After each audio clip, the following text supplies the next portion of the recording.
Tas bija mierīgs 26. jūnija rīts, kad es saņēmu no sava Berlīnē dzīvojošā dēla rakstu no Berliner News. Raksts bija par to, ka pasaules lielākais zieds, ko sauc par bezveidīgo dzimumlocekli, un kurš spēcīgi smird pēc pūšas, miesas un līķiem, uzziedēs Berlīnas botāniskajā dārzā jau pavisam tuvākajās dienās. Pie tam izrādās, ka šis zieds uzzied tikai reizi 7 līdz 10 gados. Tas man atgādināja jautro ģimenes komēdiju Vilsona kunga puķe, kur Vilsona kunga orhideja, kur uzzied tikai vienreiz 100 gados, protams, uzziedēja tanī mirklī, kad viņš to neredzēja.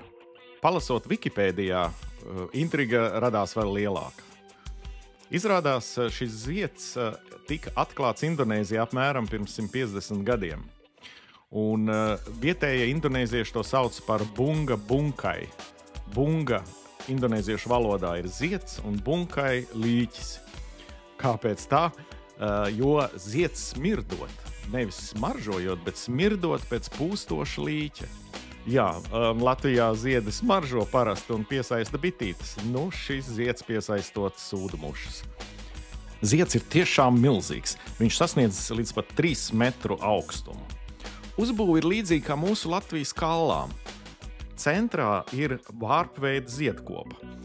Tas arī ir šīs puķes nosaukuma centrā, jeb tas falliskais izaugums, salīdzinoši bezformīgs.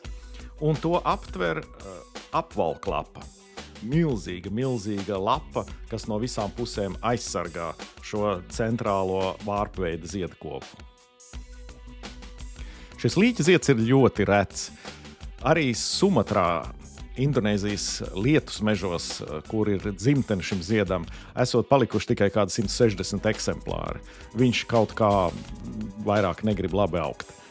Eiropā un Amerikā viņš ir tikai botāniskajos dārzos. Un, jā, ņemot vērā to, ka viņš uzzied tikai vienreiz 7 līdz 10 gados, nav daudz cilvēku pasaulē, kas ir redzējuši, kā reāli šis zieds uzzied un iespēja pasmaržot, kā viņš smaržo. Mūsdienās gan internetā, protams, ir arī uzfilmēts, kā šis zieds zied, bet caur internetu nevar to pasmaržot. Tādēļ, lai pārliecinātos, vai līķa zieds tiešām smird pēc līķa, nav nekādas cits iespējas, jābrauc uz Berlīni. Domāts darīts, kāpjam lidmašīnā un 29.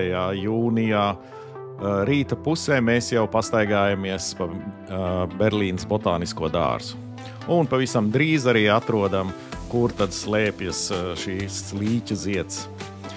11:30 mēs fiksējam pirmo reizi. Ja līķa zieds vēl nav sācis ziedēt, es viņu uzmanīgi apostu un vilšanās. Viņš nesmaržo absolūti ne pēc kā. Nesmird pēc līķa, ne arī smaržo pēc skaistiem ziediem. Pilnīga nulle. Mēs atstājam līķa ziedu savā nodabā un aizējām pastaigāt pa botānisko dārzu. Atgriežamies pēc stundas 12:30. Šoreiz līķa zieda aptverošā zvanveida lapa ir nedaudz pavērusies. Apostu to atkal. Tagad viņš smaržo, bet tur nu galīgi nav nekāda līķa smaka. Viņš smaržo pēc baltajām trifelēm. Tortufo bianco.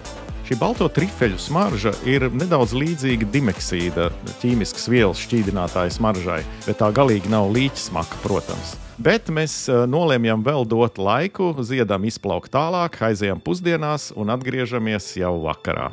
Pulksten 15:58 mūs pārsteidz līķa zieds ar savu jauno izskatu.